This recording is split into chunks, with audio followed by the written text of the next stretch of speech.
ಕರ್ನಾಟಕ ಅರಣ್ಯ ಇಲಾಖೆ, ಆಳ್ವಾಸ್ ಶಿಕ್ಷಣ ಪ್ರತಿಷ್ಠಾನದ ರೋಸ್ಟಮ್ ಸ್ಪೀಕರ್ಸ್ ಕ್ಲಬ್ ಹಾಗೂ ಕುದುರೆಮುಖ ವನ್ಯಜೀವಿ ಘಟಕದ ಸಹಯೋಗದಲ್ಲಿ ವಿದ್ಯಾರ್ಥಿಗಿರಿಯ ವಿಎಸ್ ಆಚಾರ್ಯ ವೇದಿಕೆಯಲ್ಲಿ ಗ್ರೀನ್ ಪಾರ್ಲಿಮೆಂಟ್ 2021 ಅಣುಕು ಸಂಸತ್ತಿನ ಉದ್ಘಾಟನೆ ನಡೆಯಿತು.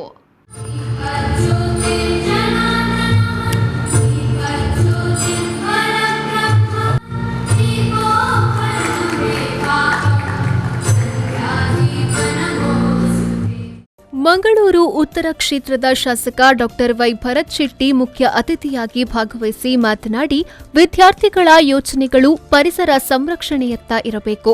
ವಿದ್ಯಾರ್ಥಿ ದಿಸೆಯಿಂದಲೇ ಪರಿಸರ ನೀತಿಗಳ ತಿಳುವಳಿಕೆ ವಿದ್ಯಾರ್ಥಿಗಳಲ್ಲಿ ಮೂಡಿಸುವಂತಹ ಕಾರ್ಯಕ್ರಮಗಳು ನಡೆಯಬೇಕು ಎಂದು ಹೇಳಿದರು. Out of the box teaching and thinking national education ಪಾಲಿಸಿಯ ಫೌಂಡೇಶನ್ನಲ್ಲಿ ಬಹಳ ಸಮಯಗಳ ಹಿಂದೆ ಸ್ಪೋರ್ಟ್ಸಿಗೆ ಇರ್ಬೋದು, ಕಲ್ಚರ್ಸಿಗೆ ಇರ್ಬೋದು, ಟೀಚಿಂಗ್ ಮೆಥಡಾಲಜಿ ಇರ್ಬೋದು, ಇದೆಲ್ಲ ಸಹ ದೊಡ್ಡ ರೀತಿಯಿಂದ ಪ್ರೋತ್ಸಾಹವನ್ನು ಕೊಡ್ತಾ ಡಾಕ್ಟರ್ ಮೋಹನ್ ಆಳ್ ಅವರ ಸಾರಥ್ಯದಲ್ಲಿ ಆಳ್ವಾಸ್ ಫೌಂಡೇಶನ್ ಇಷ್ಟುವರೆಗೆ ನೋಡ್ಕೊಂಡು ಬಂದಿದೆ. ಅದೇ ರೀತಿಯಲ್ಲಿ ಸ್ಟೆಪ್ ಫಾರ್ವರ್ಡ್ ಆಗಿ ಬಹುಶಃ ಈ ಗ್ರೀನ್ ಪಾರ್ಲಿಮೆಂಟ್ ಮೂಲಕ Karnataka forest department, Kudremukh wild division ಮತ್ತು ರೋಸ್ಟಮ್ ಸ್ಪೀಕರ್ಸ್ ಕ್ಲಬ್ ಸೇರಿ ಈ ಕಾರ್ಯಕ್ರಮಗಳನ್ನು ಮಾಡ್ತಾ ಇದ್ದೀವಿ. ಬಹಳ ಮುಖ್ಯವಾದ ಒಂದು ಟಾಪಿಕ್ ಅನ್ನು ನಾವು ತಗೊಂಡಿದ್ದೇವೆ, ಗ್ರೀನ್ ಪಾರ್ಲಿಮೆಂಟ್ ಅಂತ. ನಮ್ಮ ರೋಸ್ಟಮ್ನ ವತಿಯಿಂದ ಇದರ ಬಗ್ಗೆ ಕೂಡಿಕೊಂಡಿರುವಂಥ ಎಲ್ಲ ವಿಷಯಗಳ ಬಗ್ಗೆ, ಗ್ರೀನ್ ಹೌಸ್ ಎಫೆಕ್ಟ್ ಇರ್ಬೋದು, ಓಝೋನ್ ಲೇಯರ್ಸ್ ಇರ್ಬೋದು, ಇದ್ರ ಬಗ್ಗೆ ಎಲ್ಲ ಸಹ ನಾವು ಪೇಪರಲ್ಲಿ ಒಂದೊಂದು ಕಡೆ ಓದ್ತಾ ಇರ್ತೇವೆ, ನೋಡ್ತಾ ಇರ್ತೇವೆ, ಕೇಳ್ತಾ ಇರ್ತೇವೆ. ಎಲ್ಲ ಒಂದು ಕಡೆ ಎನ್ವೈರನ್ಮೆಂಟ್ ಬಗ್ಗೆ ಜಾಗೃತ ರೀತಿಯಲ್ಲಿ ಪರೀಕ್ಷೆ.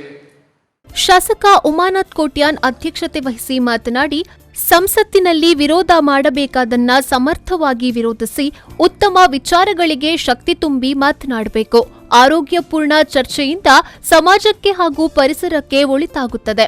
ಡೀಮ್ಡ್ ಫಾರೆಸ್ಟ್ ಎಂದು ಪರಿಗಣಿಸಲಾಗುವ ಪ್ರದೇಶದಲ್ಲಿ ಎಷ್ಟರ ಮಟ್ಟಿಗೆ ಅರಣ್ಯ ಸಂಪತ್ತಿನ ರಕ್ಷಣೆಯಾಗಿದೆ ಎಂಬುದರ ಪ್ರಾಯೋಗಿಕ ಅಧ್ಯಯನ ಆಗಬೇಕು ಎಂದು ಹೇಳಿದರು.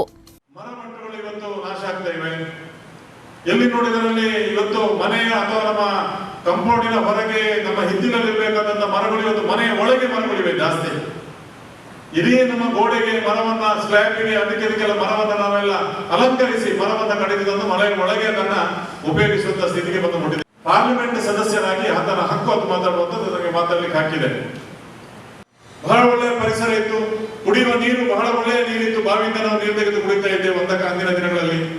ಬಹಳ ಒಳ್ಳೆಯ ಗಾಳಿ ಆಗಿರುವುದಿಲ್ಲ. ಮತ್ತು ಪೊಲ್ಯೂಷನ್ ಅಂತ ನಾವು ಹೇಳ್ತೇವೆ.